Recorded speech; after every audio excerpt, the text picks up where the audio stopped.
This is really bad. All right, guys, let's get straight into it. So, first thing I'm looking at specifically is this terrible data for us. Wow. I did not think that ADP, non-farm employment change, would be as bad. I knew it was going to be bad. Unemployment claims a lot higher than expected. We have a lot more recession fears right now. ISM manufacturing, I think, is going to obviously help markets here, but this was a pullback today for sure on markets here. Just from what I'm seeing here is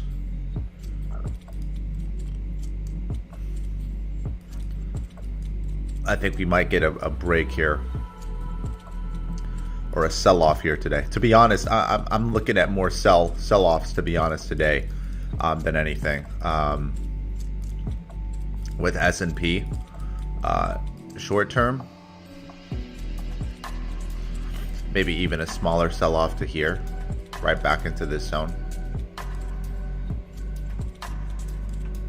as we compress here. It's kind of what I'm looking at here.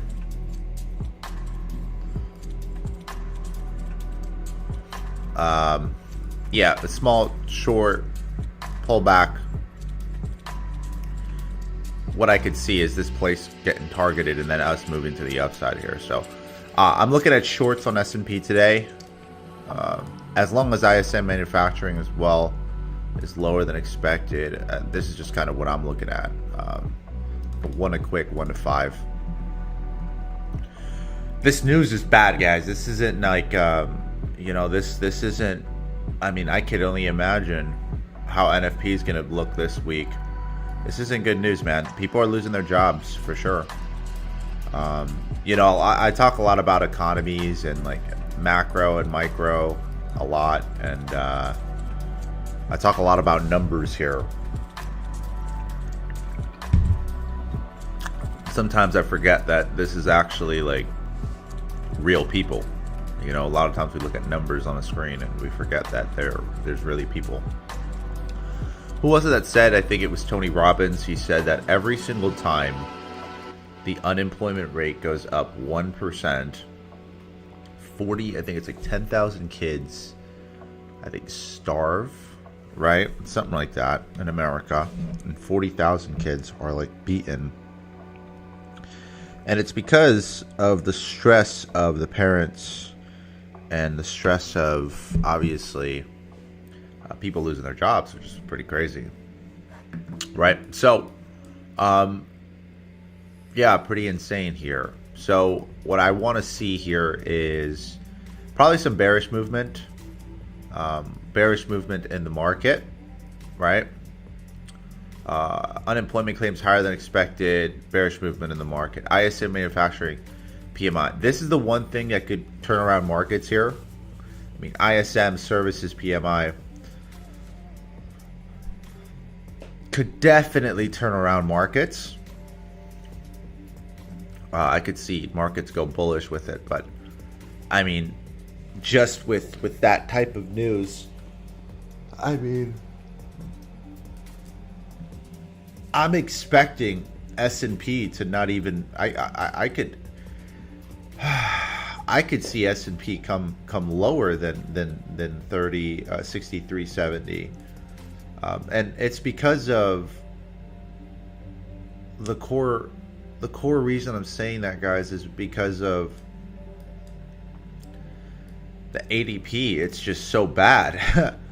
Like this isn't good news at all. It's like pretty bad. I would love to see what the unemployment claims is coming in on.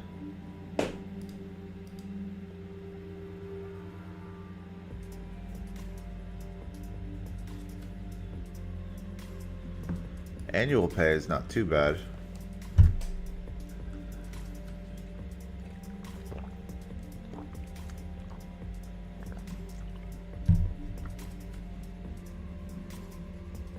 People are saying buy gold. Black day for the United States. The rate is coming though. The rate's going to save the US. I'm not concerned. But what I'm looking at, I'm just going to be honest with you guys here. I'm more bearish than I am bullish. 10 a.m. news is going to really kind of prepare that. What I'm doing is I'm waiting for the Asian range to break out, to be honest. I have no break of the Asian range. So if there is no break of the Asian range, I'm not taking a trade here. Another thing is right now in terms of external structure, we're still respecting I would say external structure completely. We haven't broken this high. On the 1 hour, we're mitigating a strong zone here, right, on external structure or internal structure. And we haven't even broken, I would say that, right, that specific zone. So on external and internal structure, we've fully mitigated, which I'm more bearish on, to be honest, in price. Now, obviously, I want to wait till 10 a.m. and see the 50% area here. As long as it stays broken, I could see us come down.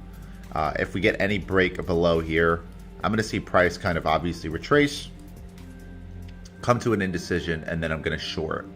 Okay, and then I'm going to look for sells on S&P, just for the short time being. Now, are they going to be sells forever? No, I don't think so. I think this is going to be a small pullback, okay? The reason why it's going to be a small pullback and why we're still bullish is the rate cut's coming, guys. So I'm not bearish on markets. The rate cut, everybody's still pricing in. So regardless if news is terrible, okay, regardless of how bad the job market is, I'm still very confident that we're going to have that rate cut in September. And the more that we have this negative news here, like a really bad job market and a really bad, if we have a really bad NFP, then it's just going to inflate, or not inflate the market, but it's going to obviously push prices still to the upside. The reason being is because everybody knows that rate cut's coming. What happens after that rate cut will be the biggest question, right? What happens after that rate cut is huge.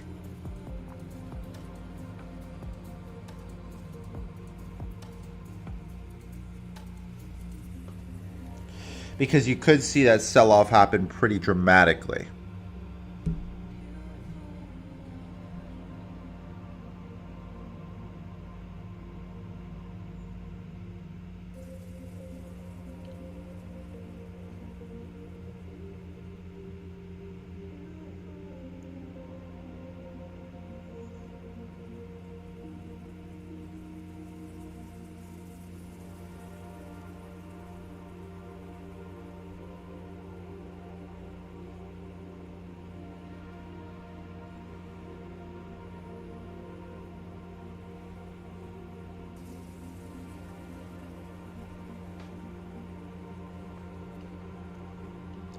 Give me a second, guys.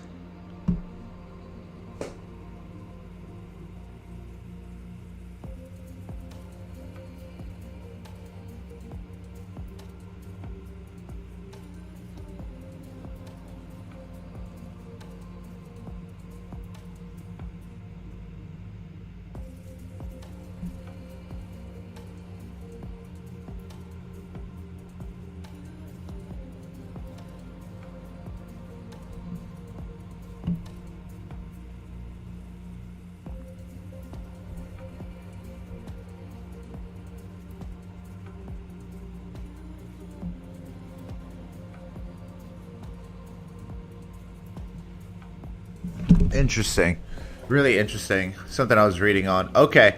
So that's kind of what I'm looking at. More bearish movement here. We can look at SPY. I mean, SPY is kind of... I don't really want to look at the SPY here. Let's look at NAS. Very similar type of movement here. Russell. Let's look at the Russell. I mean, Russell looks great, actually. It looks a lot better than, I would say, even S&P here. I would say the Russell looks way better than the S&P. We haven't broken this structural point here, so it doesn't give me that much confidence here in terms of, like, let's say, buying. Because if we did, at least we're breaking previous areas of you know, structure. This right here hasn't done that, so it could easily sell off one more time, externally at least.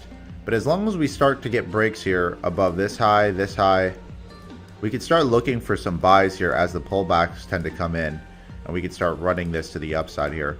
Let's look at S&P volatility. I just want to see where the volatility is going to go.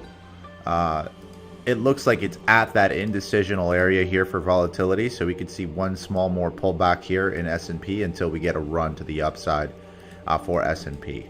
So if volatility is moving higher, it's bearish for S&P. And this thing right here looks like volatility is about to move, make one more leg up potentially. So, interesting. Let's look at gold volatility. Gold volatility is breaking structure. I'm looking at gold volatility pulling back here. I'm waiting for that pullback. Where's that gap going to come back to? Most likely here. With that internally, right, internal buys, you could expect gold to drop. Oh.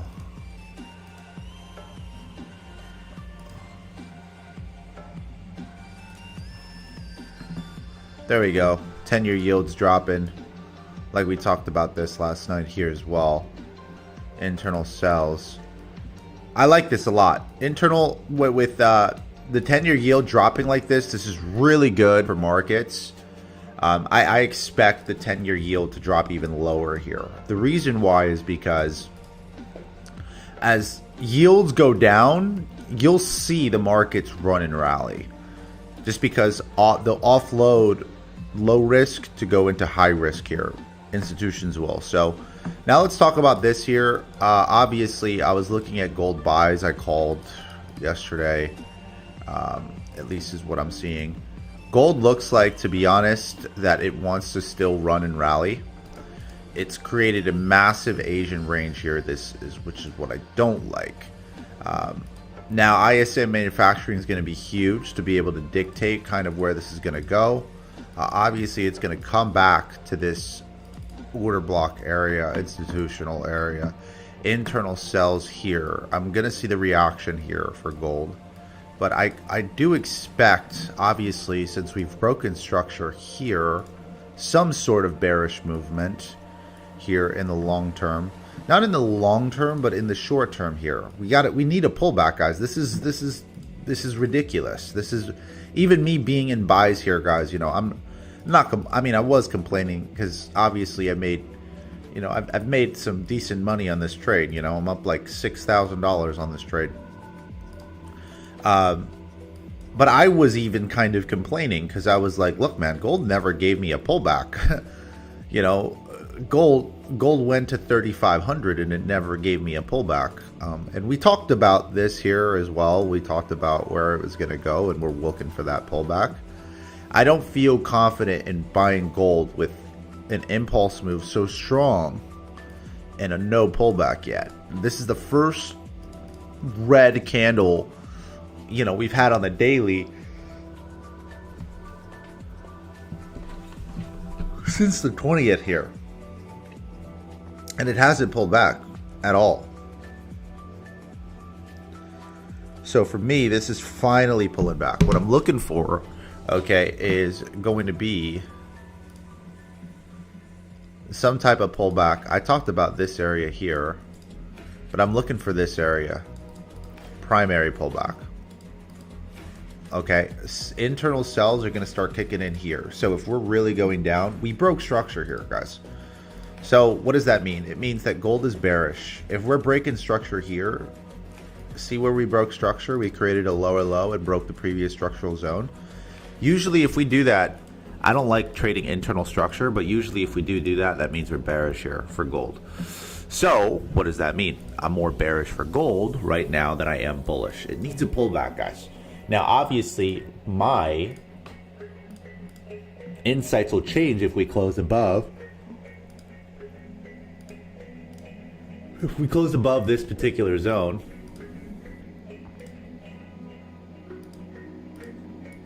okay, then obviously my thesis will change, and then what I'm looking for is that pullback to come in and then ride it to the upside to go to 3,600. 3,600 is still my aim. I know we're going to 3,600. A lot of you guys will be like, John, how do you know? What do you mean? Well, I mean, just look at seasonalities, number one. But number two, let's look at gold ETFs. I mean, that's all we need to do, guys. I mean, we have COTs. Gold future open volumes are higher than they've ever been before, right? Look at this. September still. Actually, the volume is not even there, which means a lot of short positions are out. Okay. If we look at our open future positions here in terms of volume, it's not even there, right? We have a ton coming in and being priced in for December. So we have future buys already being put into place here. But more importantly, okay, let's look at, obviously you can look at the COTs, you can look at options flows. But one thing I want to look at the most is, let's go into the bold report so we can look at ETFs, right? And these guys, all these ETFs are tracked. They're reported by government here. So Bitcoin right now is starting to accumulate. There's starting to be some accumulation here for Bitcoin. So we're going to look at Bitcoin here in just a bit, but because that means it's bullish here. But ETF flows here are starting to rise. And ETF flows are not even near the April 2025 highs, guys. We're 50% from the April 2025 highs. What does that mean? That means that we're nowhere near the gold all-time highs in terms of ETF inflows. We're not even, institutions haven't even bought anywhere near the all-time highs earlier this year. So we're still on a big rally run here. Okay? Give me 1 second, guys. Give me 1 second. I'll be right back. Give me 1 minute.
All right, guys, so I'm back. Obviously, I'm looking at ETF inflows here to the upside. We're nowhere near inflows and even holdings in ETFs. I would say right now we're starting to move up to the same type of volume and holdings here that we had back near April, but still not near all-time highs, not even near, I would say, February 2025 here. So we still have some room for growth here with gold to the upside, which is why long term I'm still thinking gold is a buy here, right? Long term I'm still thinking we're looking at a bullish gold.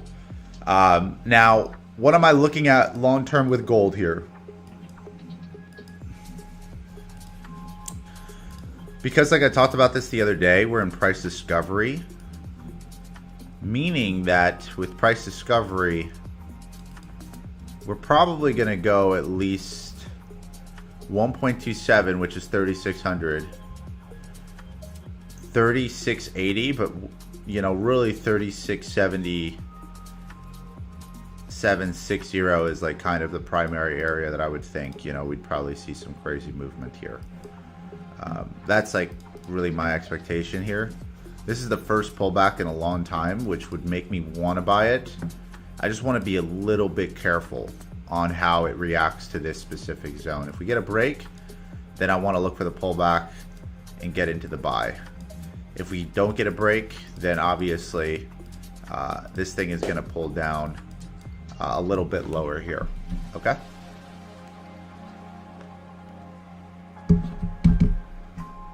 A lot of it is going to be dependent on 10 a.m.'s news, the ISM manufacturing. That's when we execute, right? Or that's when I execute. What I would say is what I'm doing. This is what I'm going to do, guys. I'm going to look at price to see how it reacts here. If I start to see a pullback at 10 a.m., I'm probably just going to sell off just for a little bit. And I'm going to personally sell off probably to this zone here. That's what I'm going to do. Now, let's say if we have a break of structure here and I see a close above this at the 1 hour. Okay, very simple. All I'm going to do is I'm going to look for buys around this zone here. Okay, so a close here. I'm going to look for a pullback, some sort of buy here or here, right? Because now I have a solid what? I now have a break of structure. So structure's on my side. Fundamentals would be on my side.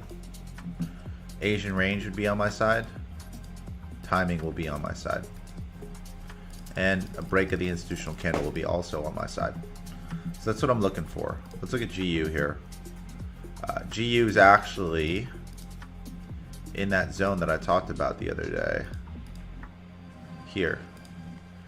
GU looks like a buy, solid buy. Wow, it came back to this area. Looks like it's gonna buy off from that area.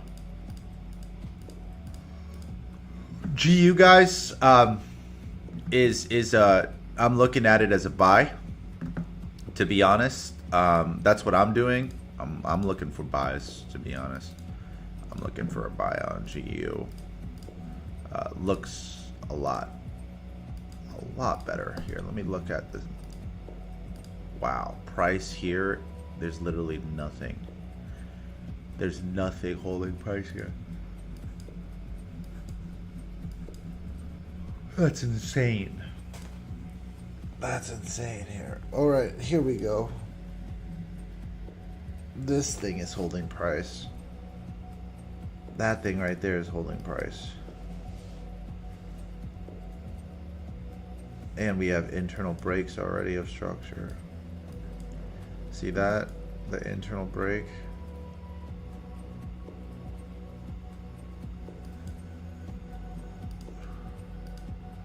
If you want to get very technical, we could go all the way back. We could come here. If you want to really refine it, it could come here. And then rally. Right? It's the 1 minute time frame. So, I mean, I'm personally just I'm looking for buys. And then I'm looking for some sort of mitigation on this side here. So GU, I'm bullish on, at least from my my viewpoint, I'm bullish on GU. USD CAD, I don't really want to trade it, to be honest. I'm not a big fan of trading USD CAD. I mean, it looks bearish here. It's probably right here. There's an indecision around this zone here. Oh, right here. Yeah, there we go. There it is. See that? See that? There we go. Looks like it's about to break external or internal structure tier 2, so it's going to probably sell off. Internal sells. Huh. If Dixie, I don't see Dixie. Is Dixie actually going to sell off today? I mean, it should.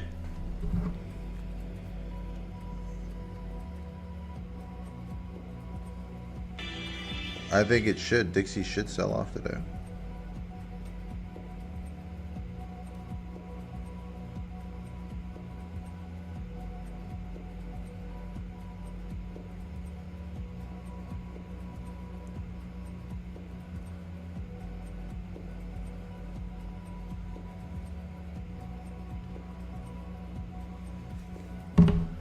You know what I'm saying?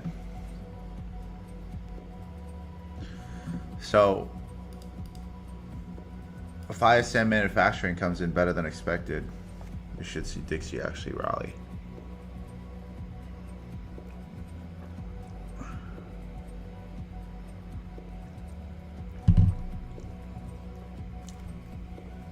Which is funny because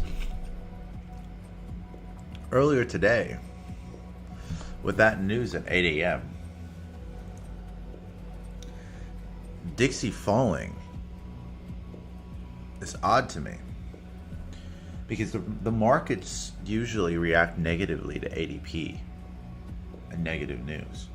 So having Dixie now in the same correlation as markets is strange to me. Somewhat strange.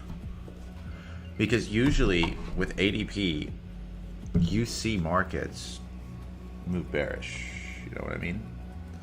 So because you see markets move bearish with such negative job report news, usually Dixie would start to rally because people start to flood move their like money into safe havens like Dixie and gold. So it's very interesting to see that didn't happen today. You're seeing almost the opposite kind of taking of effect, which I find really interesting. You know?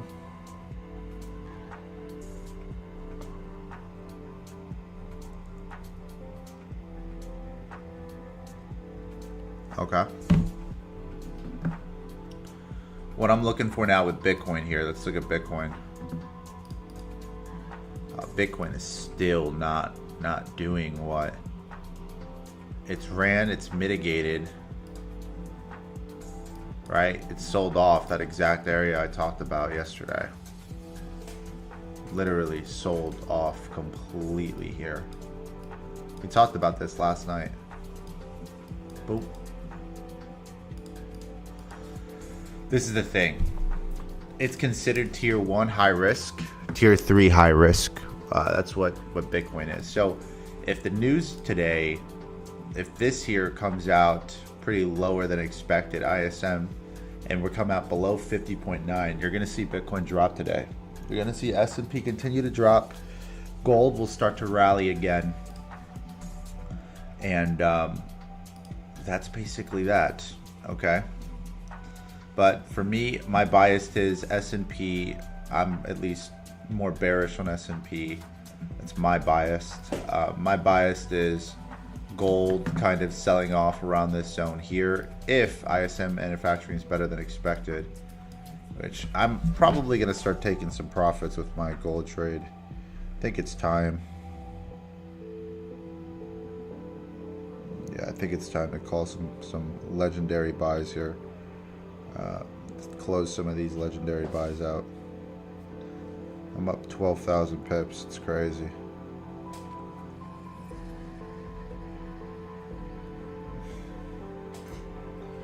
All right. think it's time to close some of these out. So I'm gonna do that.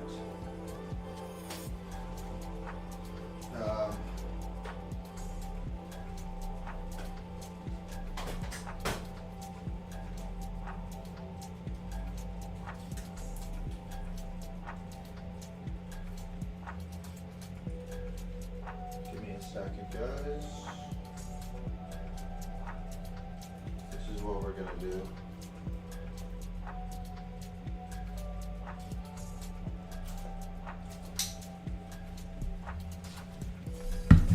What we're gonna do is most likely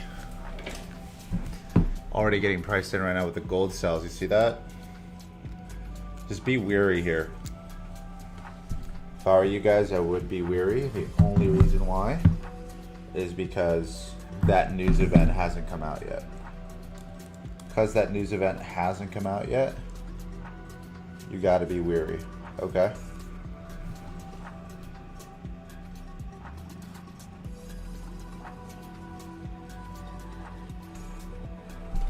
One second, guys.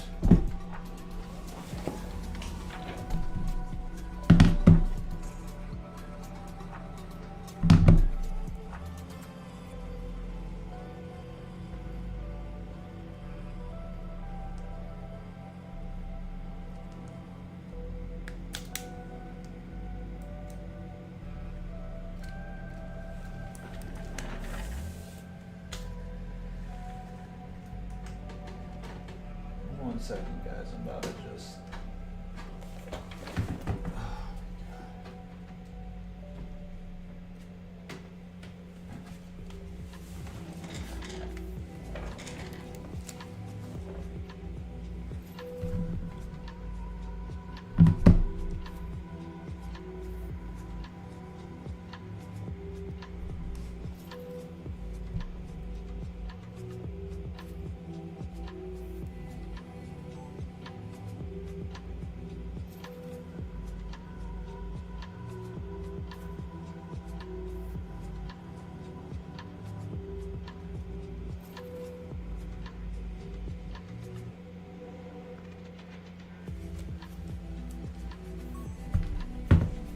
All right, so ETFs moving to the upside here.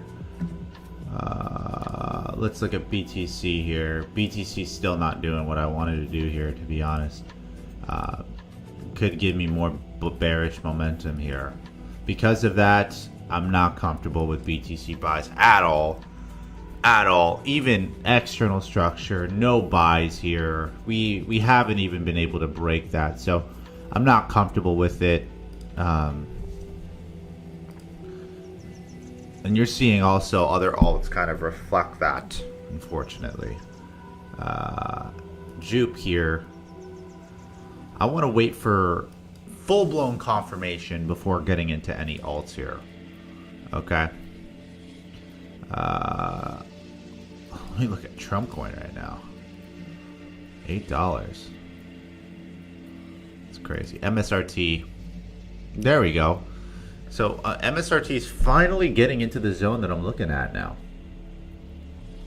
I am looking to start to DCA here. That's what I'm looking to do. Really, really good here. Because MSRT, if it even breaks that, I mean, guys, what is our risk here? Our risk here is, as it starts to come, our risk is 5%. I'm looking at potentially MSRT, if we do get a run here, we're looking at a big run. We're looking at a 58% gain here. NVIDIA, the one thing that does worry me about NVIDIA is breaking structure here, which I don't like at all. If NVIDIA starts breaking structure, this is bad. This isn't good for just the overall U.S. economy, since NVIDIA is considered one of the big seven, right? Apple, Amazon, Google, Meta, Tesla, and also Coinbase is looking like it's about to reaccumulate here. Now, we have to be careful, because if it does break this structure, Coinbase can drop all the way back to 255, which is not necessarily the best, right? So we do have to be careful here. All right, guys. I'm going to finish the stream here, but overall, what I'm looking at is sells as long as we respect this order block here. And to the downside, I'm looking for potential buys if we do break structure. Okay. If we break structure, then a pullback for buys for SPX. For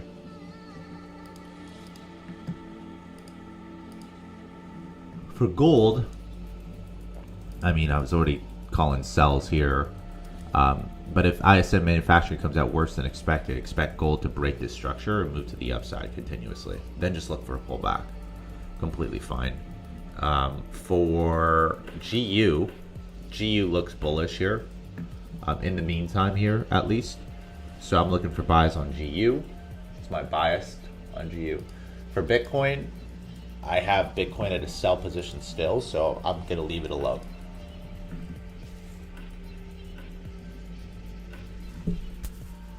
All right, guys, that's my market directional bias. I appreciate y'all. Love y'all, and I will talk to you soon.